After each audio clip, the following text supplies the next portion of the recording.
दोस्तों, आज की कहानी है बहू तुम अन्न की बर्बादी क्यों करती हो। दोस्तों, कहानी शुरू करने से पहले अगर हमारे चैनल को सब्सक्राइब नहीं किया हो तो कर लीजिए ताकि आपके पास पहुंचे हर रोज नया वीडियो। कल रात की पार्टी के बाद फिर इतना सारा भोजन बच गया था। रीना ये देखकर हमेशा की तरह परेशान हो गई। रात 12:30 बजे तक रीना रसोई में बर्तन समेटना का, सारी बसी चीजें फ्रिज में रखने का वो साफ सफाई करने का कार्य कर रही थी और साथ में चिंतित भी थी। इतना सारा भोजन बच गया है। अब अगले 7 दिनों तक इस बसे हुए भोजन को नवीन रूप प्रदान करने के नए तरीके ढूंढ जाएंगे और अत्याचार मेरा व सव्य मम्मी जी का पेट सहेगा। मम्मी जी रीना की सास मृणाली देवी थी। 60 वर्षीय मृणाली देवी एक आम भारतीय गृहिणी की तरह अन्न का एक दाना भी व्रत नहीं गवाती थी। बस वो भोजन को नवीन रूप प्रदान करना उनका खास हुनर था। वो कभी कभी ये हुनर अपने हदें पार कर देता था, जिसका परिणाम रीना व सभ्य मृणाली देवी भुगतती थी। आम दिनों में रीना भोजन कम मात्रा में पकाती थी, जो अक्सर बराबर रहता था और मृणाली देवी को अपनी पाक कला का कौशल दिखाने का अवसर कम मिलता था। लेकिन वह वार त्योहार व पारिवारिक भोज के दौरान आमतौर पर सभी घरों में भोजन जाना बन जाता था और मृणाली देवी बसी हुई मिक्स वेजिटेबल को आटा डालकर थेपले व पराठे का रूप देती थी। चावल पुलाव का रूप ले लेते थे। ठंडी चपातियों व पूरियां दही में डालकर खाई जाती थी। दाल के पकौड़े पुन सब्जी का रूप ले लेते थे। इस बासी भोजन का उपयोग करने की ललक में मृणाली देवी कितनी ताजी सामग्री इनमें मिलाती थी, इसका हिसाब वो नहीं रखती थी। उनका तो बस यही कहना था, मेरा बच्चा रात दिन मेहनत करके कमाता है, मैं कैसे बर्बाद कर सकती हूँ। मम्मी जी, ऐसा नहीं है कि मैं उनकी बर्बादी चाहती हूँ, पर क्या ये जरूरी है कि हम बसा हुआ भोजन आने वाले 4 दिनों तक खाते रहे और अपना स्वास्थ्य खराब कर बैठे। क्यों ना हम बसा हुआ भोजन रमीला को भी दे दे, जैसे उसके परिवार का एक समय का भोजन हो जाए। रीना कहती थी। रमीला रीना की गृह सहायिका थी, जो बहुत ही ईमानदार और मेहनती थी, पर मृणाली जी कभी रमीला को बसा हुआ भोजन देने की पक्षधर नहीं थी। उन्हें लगता था रमीला भोजन ले जाकर बाहर फेंक देती है। पर इस साल कोरोना महामारी के समय कुछ ऐसा घटित हुआ कि मृणाली जी अपनी आदत बदलने पर विचार करने लग गई थी। कोरोना महामारी के लॉकडाउन में जहां बार बार स्वास्थ्य विशेषज्ञ ये निर्देश दे रहे थे कि भोजन ताजा व गर्म खाना है, वही मृणाली जी अपनी आदत अनुसार पाक कला कौशल दिखाने में व्यवस्थित। रीना उनके व सभ्य के स्वास्थ्य का ध्यान रखना चाहती थी, क्योंकि वह भली भांति जानती थी कि एक औरत अगर बीमार पड़ जाए तो सारा घर बीमार पड़ जाता है। मृणाली जी ये प्रयोग सिर्फ अपनी बहू रीना और सभ्य पर करती थी। घर के बाकी सदस्य, रीना के ससुर जी रामदेव जी, उसके पति रौनक और दोनों बच्चे अंकुर व अंकिता हमेशा ताजा बना हुआ भोजन खाते थे। हम औरतों तो कुछ भी खा लेते, पर पुरुषों व बच्चों को हमेशा ताजा भोजन देना से, ऐसा मृणालिनी जी का कहना था।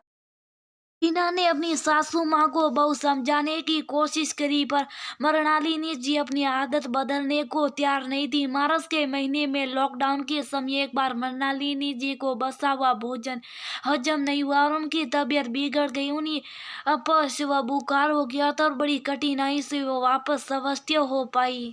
कल रात को रीना के घर दीपावली के उपलक्ष्य में भोज का आयोजन था और भोजन बच गया था। रीना अतीत की यही सब बातें सोचकर सो गई थी। उसने सुबह फिर उन्हीं प्रयोगों का सामना करने की ठान ली थी। दूसरे दिन थकी हुई रीना की नींद जरा देर से खुली और उसे रसोई में खटर पटर की आवाज सुनाई दी।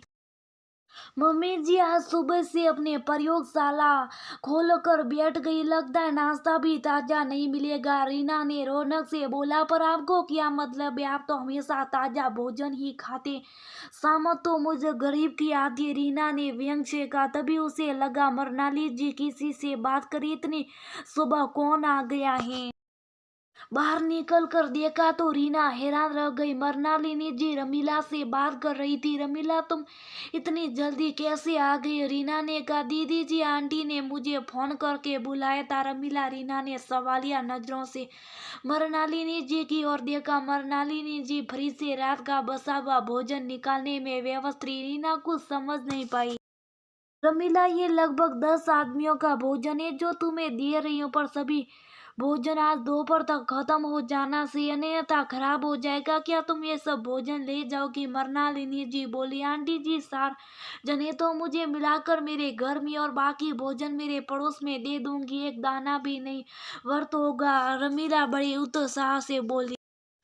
मृणाली जी ने रमीला को भोजन पैकिंग डिब्बों में डालकर दे दिया। रमीला सिरगी वापस आने का बोलकर खुशी खुशी चली गया। सुबह का भोजन नहीं पकाना पड़ेगा। पति व बच्चों को रीना दीदी के हाथों का स्वादिष्ट भोजन खाने के लिए मिलेगा। रमीला बड़ी खुश थी। असली दीपावली उसके घर आ जाई थी। मम्मी जी, आपने सारा भोजन रमीला को दे दिया? सूरज कहाँ से निकला? रीना आश्चर्यचकित होकर बोली। रीना, तुम क्या चाहती हो? ये भोजन प्रयोग करके मैं फिर बीमार पड़ जाऊं या तुम्हारी तबीयत खराब हो जाए? मैंने पहली ताजा भोजन रमीला को दे दिया। मृणालिनी जी की दबक आवाज गूंजी। मम्मी जी, ये तो आपने अच्छा किया, पर जो बचे हुए भोजन को नवीन रूप प्रदान करने के प्रयोग आप हमेशा करती थी, आज वो कैसे भूल गई? रीना ने सुटकी ली। करती थी और करती रहूंगी, पर इतना सारा भोजन व्यर्थ नहीं करूंगी। मुझे कोरोना महामारी के समय अपने व तुम्हारे स्वास्थ्य के साथ कोई समझौता नहीं करना। मृणाली जी ने मुस्कुराते हुए बोली। मम्मी जी, मुझे आपके हाथ वाली मिक्स वेजिटेबल थेपले, चावल वाला पुलाव और पकोड़े की सब्जी बड़ी पसंद है। क्या मुझे वो कभी नहीं खाने को मिलेगी? रीना की आवाज में शरारत थी। रीना, मैं अवश्य तुम्हारी इच्छा पूरी करूंगी, पर तेरी तभी जब सब्जी अथवा चावल बहुत थोड़ी मात्रा में बचे। इतने सारे भोजन को किसी जरूरतमंद मनुष्य को समय पर दे देना समझदारी है। मृणाली देवी ने रीना की शरारत समझ ली। आज मृणाली जी का नया रूप देखकर रीना हैरान थी। जो बात वो अपनी सासू माँ को इतने वर्षों पर भी नहीं सिखा पाई, वो कोरोना महामारी के कारण उन्होंने सीख ली थी। रीना ने अपने व अपने परिवार के स्वास्थ्य के लिए हर संभव प्रयास करने की ठानी, और इसकी सुखद शुरुआत मृणालिनी जी कर चुकी थी। दोस्तों, हमारे आम भारतीय परिवारों में इस तरह की सोच आमतौर पर प्रचलित है। मृणाली जी की तरह कितनी औरतें बसे भोजन के सदुपयोग के चक्कर में अपनी सेहत से समझौता कर लेती है। वैसे अन्न को भगवान का स्थान दिया जाता और उसे व्यर्थ नहीं करना चाहिए, पर जरूरी नहीं कि हम औरतें इसके लिए अपने पेट को अत्याचार झेलने दें और फिर बढ़ते हुए वजन की शिकायत करें। क्यों ना पहले से भोजन नाप तोल पर बनाया जाए और कभी अत्यधिक बचने पर जरूरतमंद मनुष्यों को ताजा प्रदान